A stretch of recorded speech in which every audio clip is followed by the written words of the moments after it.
हमारी खूबसूरत ज़मीन धूल और गैस के बादल के तौर पर शुरू हुई, जिसमें पथरीले मनाज़र की कसरत शामिल थी। एक ऐसा माहौल जो ज़िंदगी को सहारा देता है और इसमें पुरअसरार तौर पर भरे समंदर शामिल है। एस्टेरॉयड, जिनको छोटे सैयारे, सूरज के गिर्द चक्कर लगाता हुआ चट्टानी या धाती जिस्म, ना सिर्फ ज़मीन की इब्तदाई तश्कील में अहम थे बल्कि हमारे सैयारे की तश्कील भी करते रहे। हम ज़मीन की सख्त पथरीली सतह पर रहते हैं, कुराए अर्ज़ को घेरने वाली हवा में सांस लेते हैं, आसमान से गिरने वाला पानी पीते हैं और मिट्टी में उगने वाली खुराक खाते हैं। लेकिन ज़मीन हमेशा इस वसी कायनात में मौजूद नहीं थी और ये हमेशा ज़िंदगी के लिए मेहमान नवाज पनाहगाह नहीं थी। अरबों साल पहले ज़मीन के साथ साथ हमारे निज़ाम शमसी का बाकी हिस्सा मुकम्मल तौर पर नाकाबिल शनाख्त था, सिर्फ धूल और गैस के एक बड़े बादल के तौर पर मौजूद था।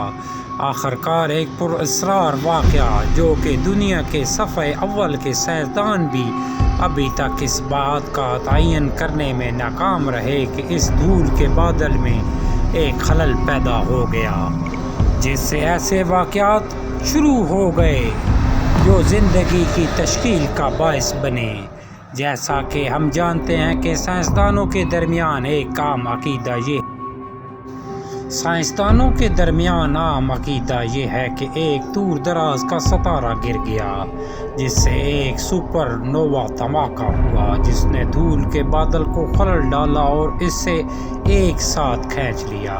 इसने गैस और धूल की घूमती हुई डिस्क बनाई जिसे सोलर नेबुला कहा जाता है।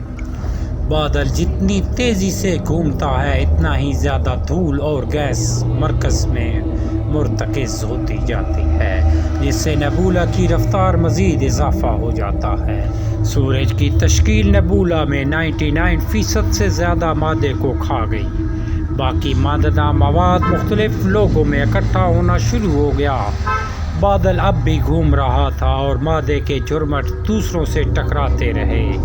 आखिरकार मादे के इन झुरमटों से कुछ अपनी कशिश शकल को बरकरार रखने के लिए काफ़ी बड़े हो गए, जिसने इन्हें सैयारे और बोने सैयारों की शक्ल दी जो आज हमारे निज़ाम शमसी में बनते हैं। ज़मीन हमारे निज़ाम शमसी के 4 अंदरूनी सैयारों में से एक है।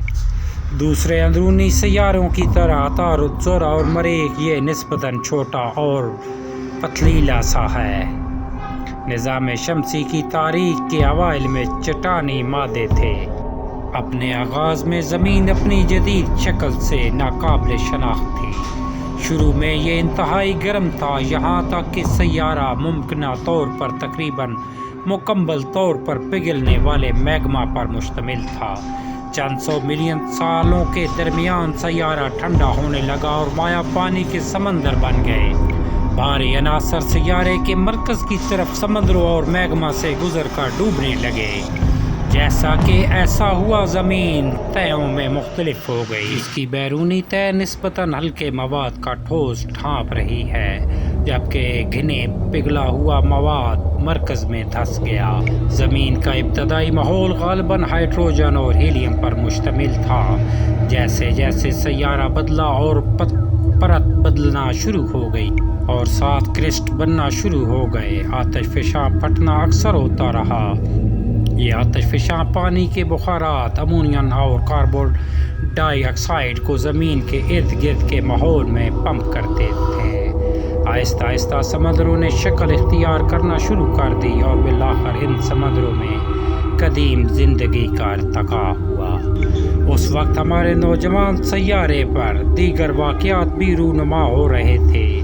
ये ख्याल किया जाता है कि ज़मीन के इब्तदाई तश्कील के दौरान हमारे सैयारे पर मुसलसल बमबारी कर रहे थे और अपने साथ पानी का एक अहम ज़रिया ले जा रहे थे। इनके मादनियात में पानी की नुमायां मिक़दार زمین کی تخلیق کے لیے ضروری ہے۔ ایسا لگتا ہے کہ اسٹیرائڈ جب وہ ایک بڑی مقدار سے زمین کی سطح پر ٹکراتے ہیں چٹان کے ٹکڑے چھوڑ کر بکھر جاتے ہیں۔ کچھ لوگ تجویز کرتے ہیں کہ ابتدائی طور پر سیارچوں میں موجود تقریباً 30% پانی زمین پر چٹان کے بکھرے ہوئے حصوں پہ رہ گیا ہوگا، یہاں تک کہ عصر کے بعد بھی۔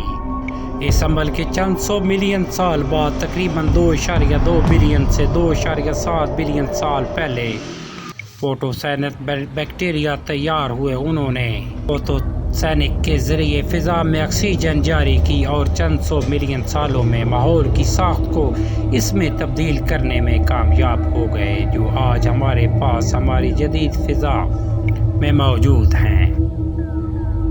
السلام علیکم، میں ہوں اسسٹنٹ فارماسسٹ، آپ دیکھ رہے ہیں میرا YouTube channel health and nature. ہمارے چینل پہ آپ کو صحت اور فلکیات کے متعلق نت نئی معلومات ملیں گی، پلیز ہمارے چینل کو سبسکرائب کر لیں، شکریہ۔ جدید فضا دیگر گیسوں کے علاوہ 78% نائٹروجن اور 21% آکسیجن پر مشتمل ہے، جو اسے اپنے اندر رہنے والے بہت سی زندگیوں کو سہارا دینے کے قابل بناتی ہے۔